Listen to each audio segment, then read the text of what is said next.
It's really exciting to be on this. As David said, he and I have been friends for a while, and we've been working on bringing these ideas to the rest of the world. So I really appreciate the opportunity to speak to all of you, and whatever time it is, I'm sure I'll try to make this as entertaining as possible. One of the things I've noticed is that we're very aligned with a lot of what you're doing right now. And I've noticed that you've been putting together a lot of reports. And if you look at some of those reports, we read them and say, wow, this is what we're doing here at the Cradle to Cradle Products Innovation Institute. But sometimes even the best reports don't get it quite right. And so I'm gonna have a little fun with this one, because in Cradle to Cradle, it's all about abundance and how we live together with even more on the planet. So I would like to change this report to, instead of more with less, more with more. And that's sort of setting the tone for what we're trying to do at the Cradle to Cradle Products Innovation Institute. I know that David sent the PowerPoint, the video of the Institute, but I've been showing this a lot, and even people who know a lot about what the Institute is and what Cradle to Cradle is learn something from this really short video. And as it turns out, we just got one of the highest advertising awards. It's called the Telly, and this particular video just got the Telly. So if you've already watched the video, I apologize. I hope you'll look at it again a second time, because I think it gives a really good snapshot of who we are and what we're trying to do. So I'm going to just play this. It's a 3-minute video.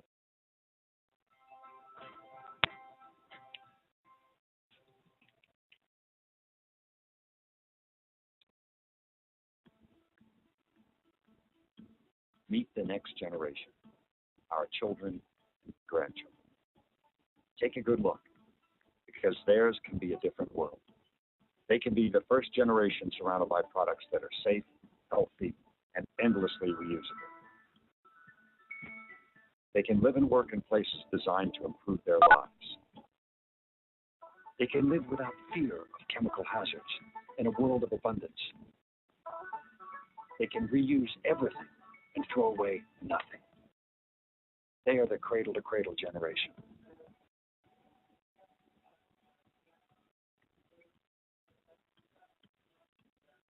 The question is, how soon will you and the products you make join them? The answer to this question has to be now. And the Cradle to Cradle Products Innovation Institute is here to help. It's a nonprofit organization created to bring about a large-scale transformation in the way things are made. To provide third-party certification that products aren't just less bad, but are actually more good. To be the new standard of quality around the world. Cradle to Cradle certification guides the continuous improvement of products design and manufacture. It has 5 levels of certification, beginning with basic, which gets your company started. Moving through each level of achievement, bronze, silver, gold, brings your product closer to the ideal, platinum. Each step up creates products that are safer and healthier.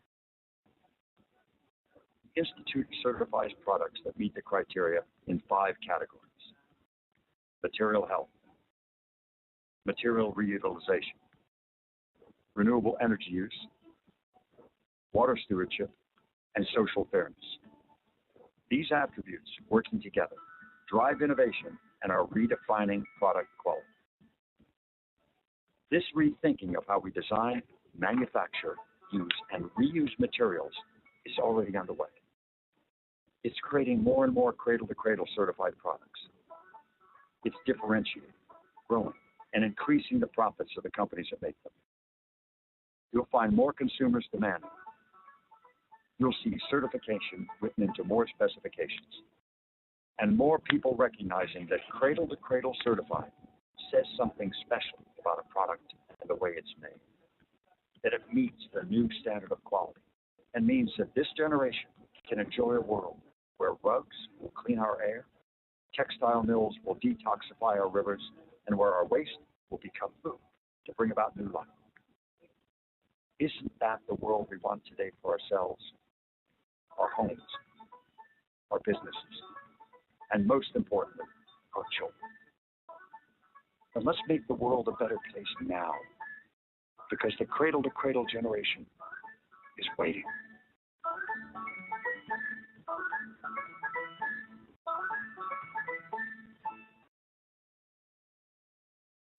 So what I want to do today is sort of take this vision that was talked about in the video and expand upon it. You know, talk a little bit about the history of the Institute, the certification program that we run, and some of the problems that we think certifications start to really address. And then I'll talk a little bit about the trends. Some of you may have read the book, Cradle to Cradle, Remaking the Way We Make Things, and it's 10 years old, but it's still very relevant, and it's one of the seminal books. So we really honor the two authors of the book, William McDonough and Michael Brungart. For those of you who haven't read the book or haven't had the pleasure of listening to Bill and Michael, it's quite an experience. I know that when I first read the book, I got so inspired that I took those ideas with me to Sacramento, and some of those ideas were put into bills, and the governor met with Bill and Michael, and everything started taking off. The book is about making things into a positive force for people on the planet. One of the things I'm hearing in the environmental movement that strikes is so discouraging is that we're all talking about doing with less. And that's why I'd love to see a report that says more with more. But in Cradle to Cradle, we actually talk about there's enough for everybody to go around if we just start designing in the right way.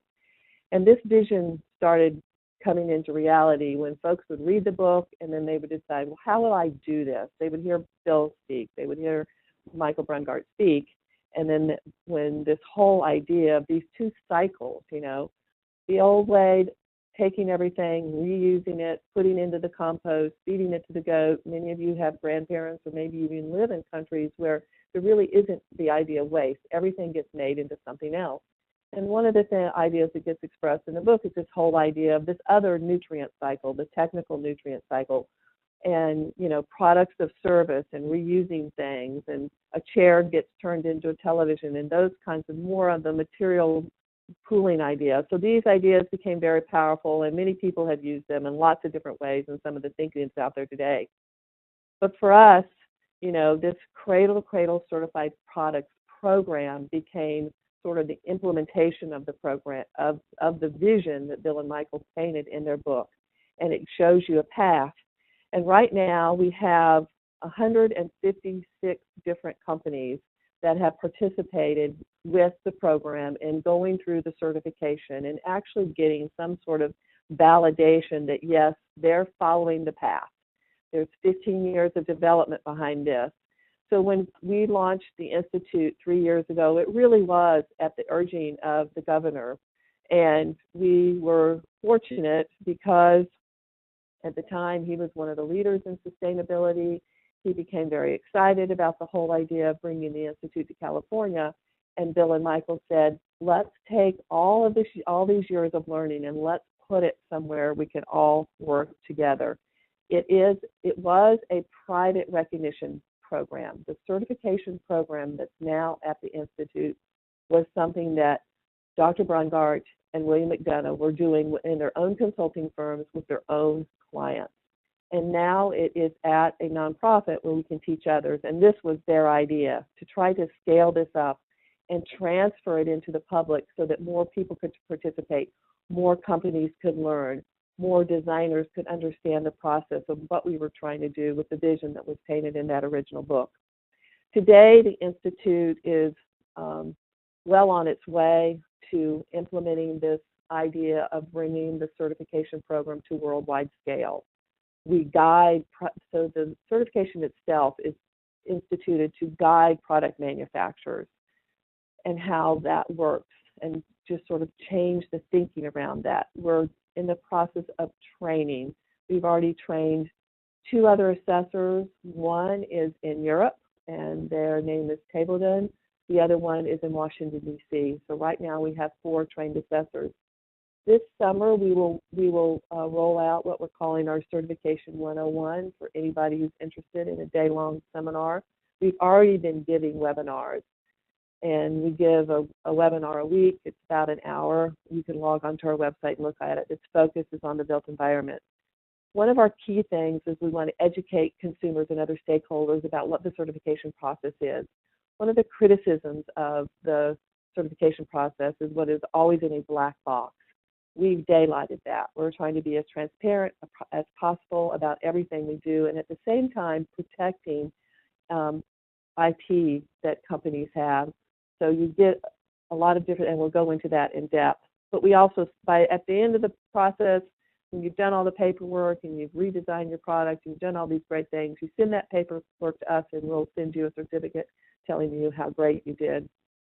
We also want to start talking about developing open resources and some kind of public database or marketplace where we actually, if you wanted to make a cradle-to-cradle certified product from the start, you could pull from lots of different resources, say, you know, here's the best polymer, here's the surfactant that doesn't kill fish, you know, here's a paint that doesn't off-gas into the atmosphere. So we're trying to encourage companies that have base materials, foundation materials, to also get those certified so that we can start promoting them within the cradle-to-cradle certified community.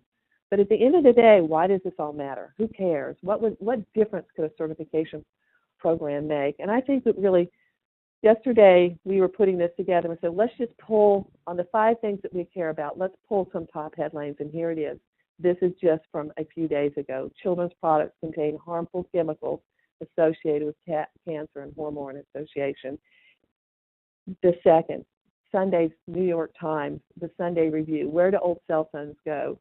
Certification would answer that problem as well.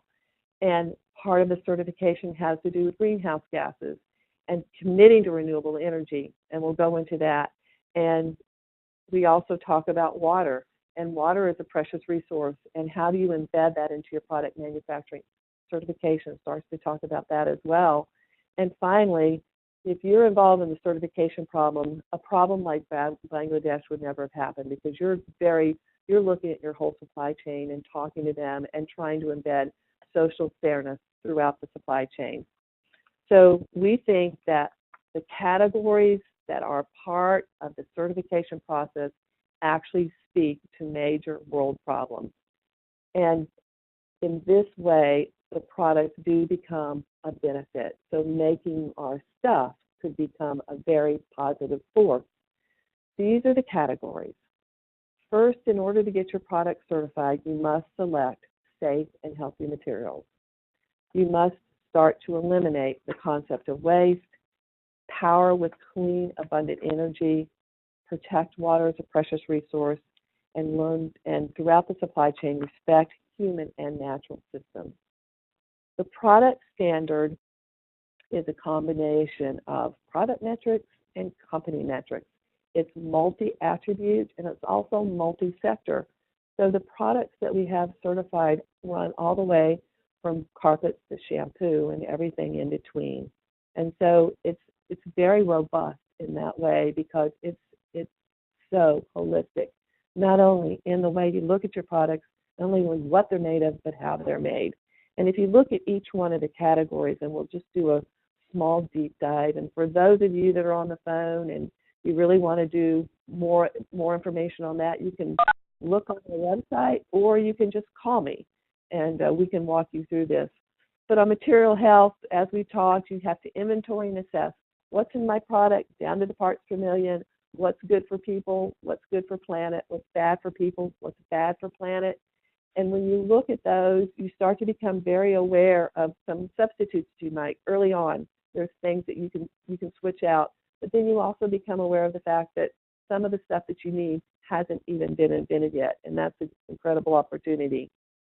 Next, this whole idea of material reuse, and a lot of people are talking about recycling, and those concepts have been around for a while, but designing your product for end of use, not end of life. And always asking the question, as a product manufacturer, what's going to happen to this product when the original customer is finished with it? Where is it going? Have I designed it so that the materials can be appropriately used somewhere else for something better? Do I want to get it back? Have I put that infrastructure in place? Do I need a partnership with someone? We often talk about the post office in the United States. They bring a lot of stuff to our house. What could they be taking back? There's a really wonderful company that started with textiles, and they have put a box inside stores where you actually take back your old stuff, you get a lease coupon, you buy something in the store, you start to strengthen your relationship with your customer. This did the material health and material reuse are really wonderful, robust pieces of product certification that you don't see anywhere else, and really set cradle-to-cradle certification apart from the rest of the 800 eco-labels that are out there. Of course, if you're making your product, you'd want to make it with renewable energy. And many of the companies today have made significant investments in renewable energy. And this is not just about counting your carbon. This is committing to making your product with 100% renewable energy. Just for a minute, imagine that 150 companies got up and said, we're all committing to renewable energy, and the incredible transformation that that could have. This is not just about counting your carbon, but it's actually making that commitment. We could start changing our language to that, and many companies have done that. Water stewardship. You know, there's been a lot of conversation about water quantity, but I don't think there's really been enough conversation about water quality. When I was in China a couple years ago, I thought about all the conversations around the Yangtze River and how it's so dirty. But in our lifetime, we could clean up the Yangtze River if everyone committed to cradle-to-cradle certification. Because if you don't clean water on the way out, you can't participate in the cradle-to-cradle certification program. And so this is why I think the certification is so powerful, because it actually gives companies a path. Where am I going? Where do I want to go? What do I want the world to be like? And the water stewardship piece, which sort of gets kind of at the bottom of the pile because we're so busy talking about the other parts of cradle-to-cradle certification, to me is very, very powerful. Last part of the certification process is this whole idea of social fairness. Am I paying people a fair wage? Am I actually enhancing the community in which my products are being made? There's a great company that's found out that there was a lot of PVC in their product as part of the certification process, and it was having a health impact on the people who live and work in their communities.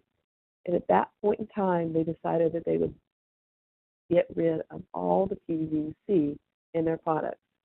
And it was an expensive solution for them, but they felt like for the health of the community and the people that were working for them in the small town, it would be the right thing to do. And that's where I think this certification program gets really powerful. Another really interesting thing about cradle-to-cradle certification is it gives people credit for what they're doing. If you ever have known any company that's gone through the organic process, then you know that there's a significant amount of investment on the front end of that before you ever get to say, I'm organically certified. In cradle-to-cradle product certification, you can get on a team, just start making these commitments, and then you start on this continuous improvement path. At each level, you get recognized. We're all aiming for platinum, but at each level, even at basic, you're committing to the world. This is where I want to go. I know what's in my products. I don't have anything that would be horrible, and I'm going to make this continuous improvement commitment because I know the world will be a better place. Here's the chart that you'll see if you've ever seen Bill and Michael give a presentation. They've fancied it up a little bit. On the left-hand side is everything that you're doing in the production or the creation of your product, the good stuff and the bad stuff. So you get to look at it. This could be your life as well. Sometimes when I give this talk, I talk about, yes, this is my life. My son is still living with me. Those are the red dots.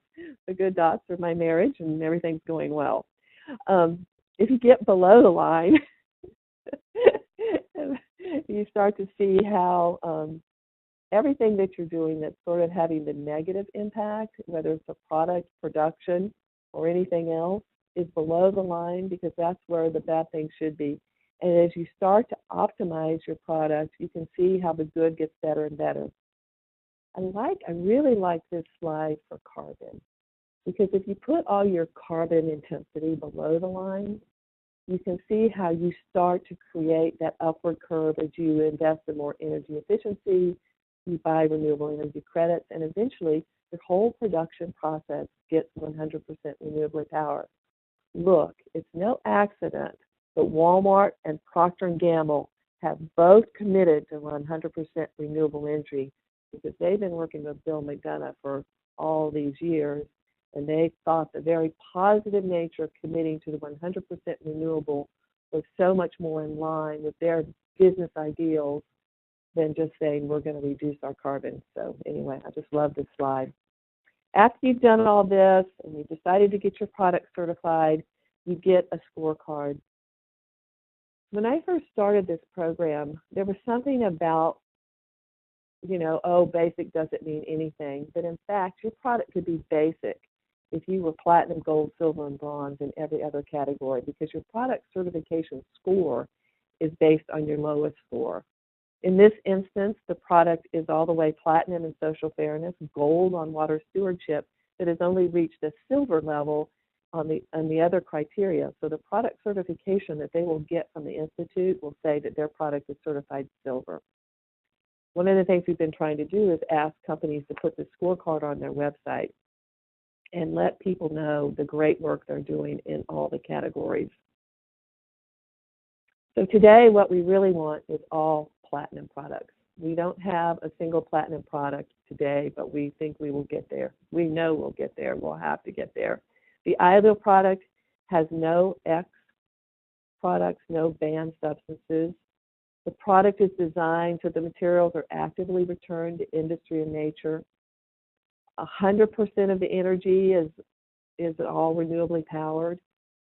All the water leaving meets drinking water quality standards, and the company conducts social projects that have a positive impact on the community.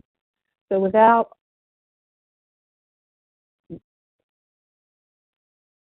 what are these companies doing? Well, one of the really great companies that we've had recently that's gotten 36 different products certified is Puma, and they've got a little video that's 3 minutes long that we're going to show right here, because I think it speaks to what the innovation that happens when companies start to engage themselves in the cradle-to-cradle product certification process.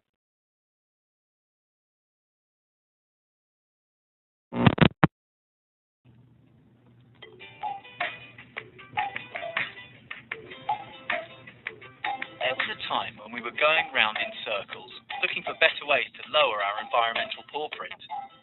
Then we discovered a smart process created by the Cradle-to-Cradle Products Innovation Institute. They showed us how going round in circles can be a good thing. You see, circles have no beginning and no end. They just keep on going in a continuous cycle. Suddenly, we were inspired to start looking at our product life cycles in a whole new light. Introducing Puma InCycle. Puma InCycle is the industry's first cradle-to-cradle certified collection of recyclable and biodegradable clothes, accessories and shoes.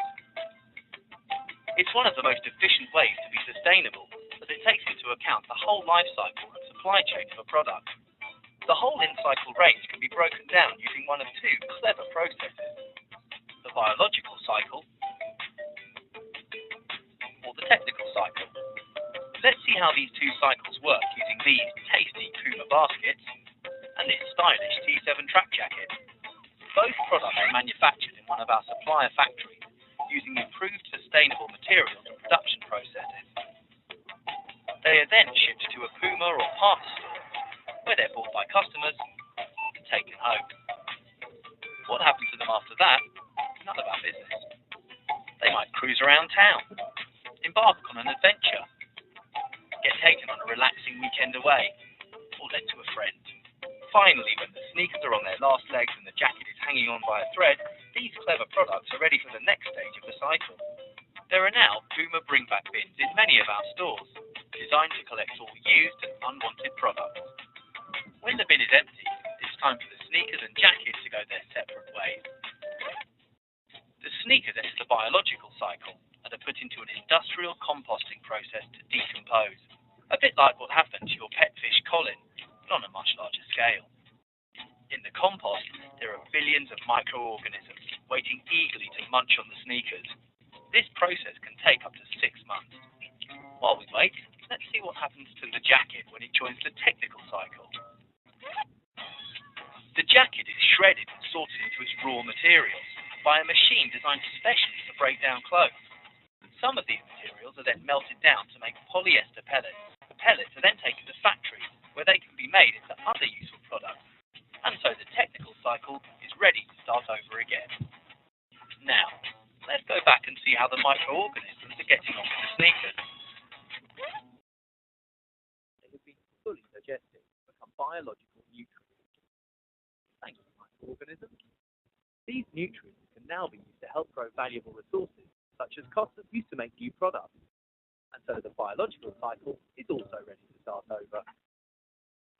So, let's have a round of applause for the Puma InCycle collection, where all products are recyclable or biodegradable, waste and landfill are kept to a minimum, and our planet's valuable resources are used again and again. Here's to going round in circles.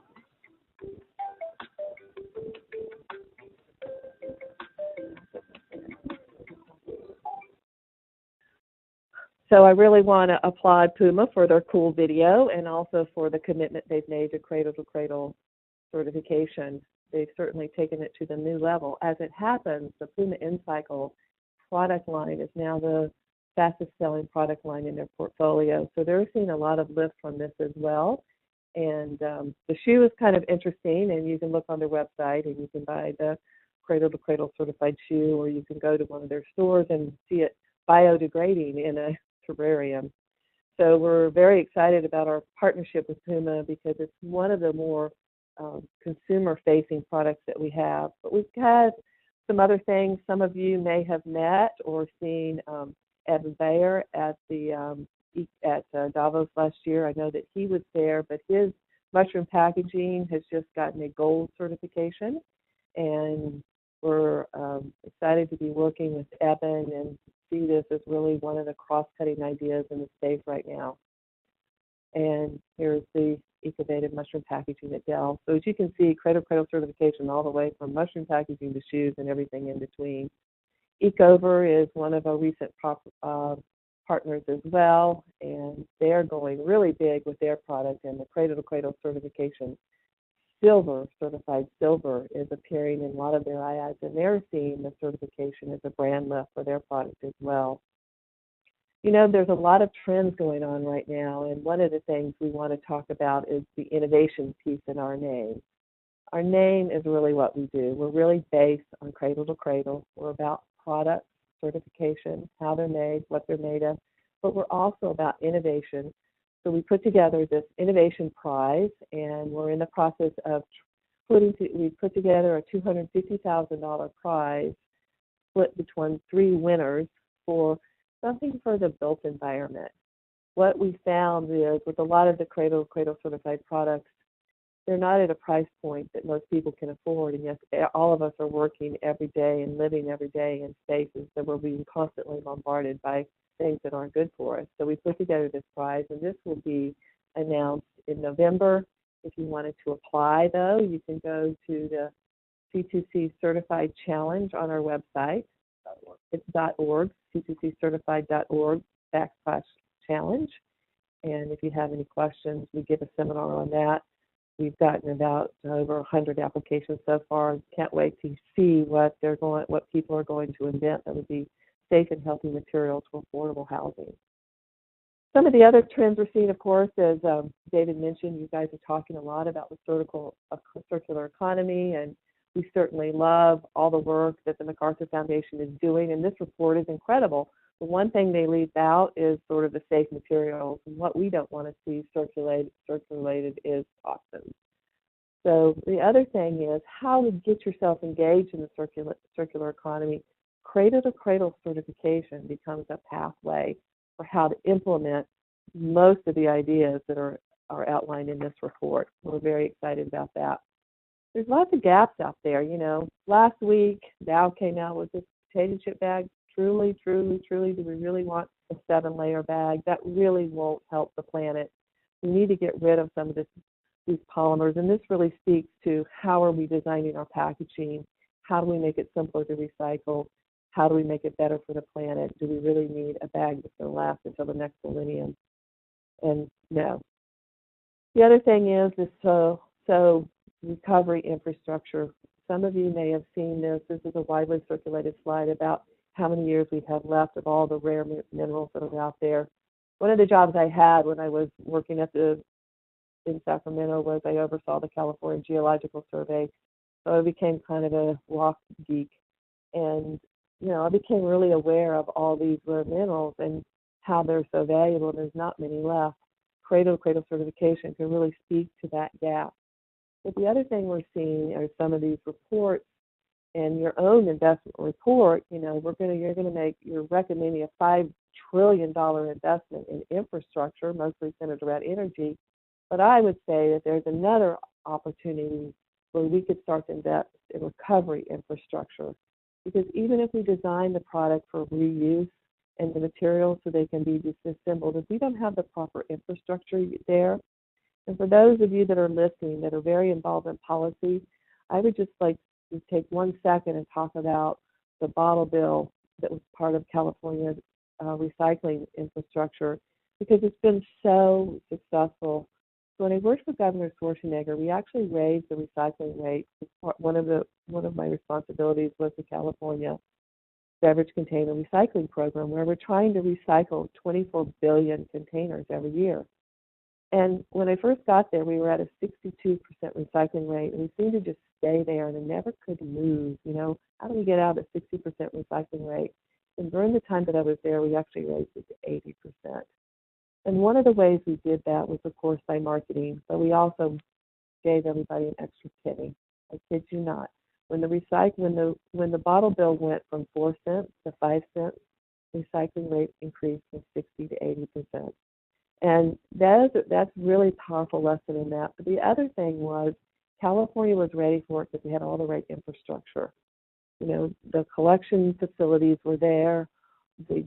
All the collection facilities for materials are there.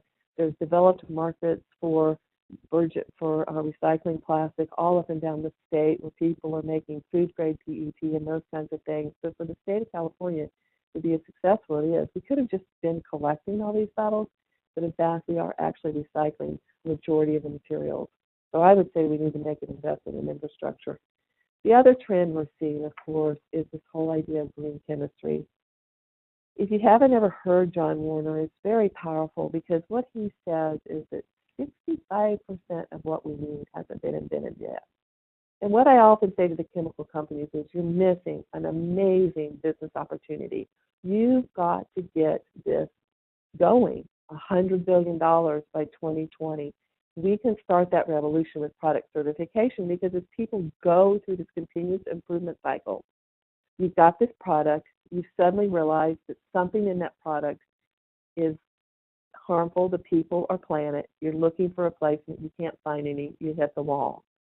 And if enough people start hitting the wall over and over again, there will be a demand for these new materials. We've already seen this, because just this week I was down in Santa Barbara. Be Green Packaging makes the Whole Foods takeout box. But the coating that they use has something in it that's not good for it. They're actually working with John Warner at his Warner Babcock Institute to create a coating that's going to be safe for people and planet, so that they can get their product from silver certified to gold certified. And they've absolutely been invested in that.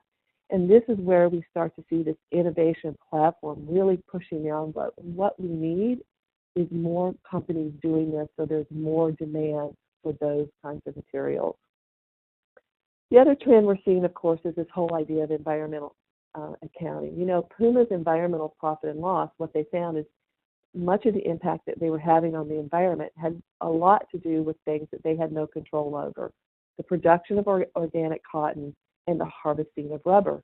And this sort of thinking started to get embodied in this InCycle line, the fact that they would actually try to make a product that didn't have these impacts. And so when you see that shirt being recycled and that shoe being composted, this gets back to the whole sort of how do we start to lessen our demand on the environment by reusing some of the things that we produce from scratch. We had we just reviewed this week the way forward was an excellent step, and we've actually engaged with the company that did this is called True Cost in our own impact study, which we'll be releasing this fall. One of the things we read in the book and we hear how exciting it is, and we hear some of the CEOs say, you know, I'm Cradle to Cradle certified, my sales went up and my costs get down, and what we're trying to do is put real numbers around that. What does it really look like when you go through the certification process? How much money do you save? How much brand awareness do you create for yourself? Does your sustainability profile rise? So we're in the process of putting that together. It should be really exciting. I'll be glad to share that with you guys. Finally, you know, LEED has just gotten into the whole idea of safe and healthy interiors. And, you know, as the next step in LEED 4, Cradle to Cradle certification will now be a point under the material health section of LEED. So if you were trying to get your building certified starting soon, you could get extra points for using Cradle to Cradle certified silver and above materials in your building. So we're pretty excited about that. And we think this whole focus on indoor environmental health is going to have a huge impact, not only for property management, but also for healthcare facilities and schools and places where you're trying to get well and you don't really want to be bombarded by a bunch of off-gassing, and those kinds of things can actually make you sicker. That's what the reports are showing, and I believe them. The other trends we're seeing is that a lot of consumers out there really want to buy sustainable products and are interested in those kinds of things, but they're really confused. So one of the things we're trying to do at the Institute is make sure that they're not confused, that they understand that Cradle to Cradle certification really can have impact. We also are seeing these developing markets where, particularly in Asia, consumers are starting to equate sustainability with quality, and they're telling their peers, look, these are the things to buy. They're really invested in this much more than the developed markets. This is a study that came out at the end of last year by the Regeneration Consumer Study, but super interesting that the developing markets are more interested in the embedded sustainability within the companies and the products than the developed nations are. So how do we see our path forward? You know, there's so many things we could do, but we actually have some really great partnerships going on. We have an I Prefer campaign around textiles, where we're trying to engage the fashion institutes and the designers around preferring Cradle to Cradle certified products. This is one of the ads we put together for a campaign that we're working on too. With the whole logo confusion, what we see mostly is that consumers are looking for eco brands where it's in me, so the whole organic movement, on me, so the whole natural cosmetics and all of that. And last place, they're really looking for labels that they can trust is on my baby. So we've got this big campaign that we're starting around baby products in cooperation, you know, with Breast Cancer Fund and PERG and lots of other partners who aren't listed there. How do we create products that are actually safe for babies? And here's one of the ads that we've been thinking about, but it's true. You want me to love your products? I can't if they're trying to harm me. And we think Cradle to Cradle certified gold would be the way to get there. Any company that would want to partner with us on this campaign would certainly be welcome, because I think it will be really powerful. There'll be positive spin. There may be this as well, but we're just looking at that. At the end of the day, products should have a positive mark on the world. We think that Cradle to Cradle certification shows the way. It's a path forward.